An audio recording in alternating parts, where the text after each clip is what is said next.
महायुतीच्या वतीनं राज्यामध्ये विधानसभेच्या निवडणुका झाल्या त्यावेळी जाहीरनाम्यामध्ये स्वतः देवेंद्र फडणवीस यांनी महाराष्ट्रातल्या शेतकऱ्यांना जाहीरपणानं जाहीरनाम्याच्या माध्यमातून आश्वासन दिलेलं होतं की शेतकऱ्याचा सातबारा कोरा कोरा कोरा करणार.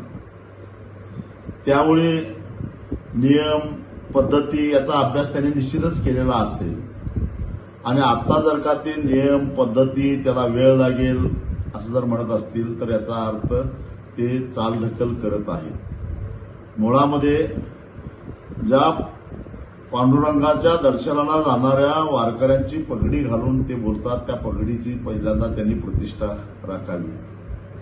ही पगडी घालणारा माझा वारकरी ना कधी खोटं बोलतो, ना कधी फसवतो, ना कुणाची निंदा नालस्ती करतो. पांडुरंगाचा भक्त हा खऱ्या अर्थानं पांडुरंगाच्या संस्कारातून आणि त्याच्या विचारधारेतून तयार झालेला हा आमचा वारकरी. आणि त्या वारकऱ्याची पगडी घालून देवेंद्रजी तुम्ही जर का महाराष्ट्रातल्या शेतकऱ्यांना फसवू पाहत असाल तर महाराष्ट्र तुम्हाला माफ करणार नाही. किमान पांडुरंगाच्या पगडीची तरी आब राखा, कारण त्या पगडीवर पांडुरंगाच्या विचाराचे आचाराचे संस्कार झाले आहेत याचं भान ठेवा.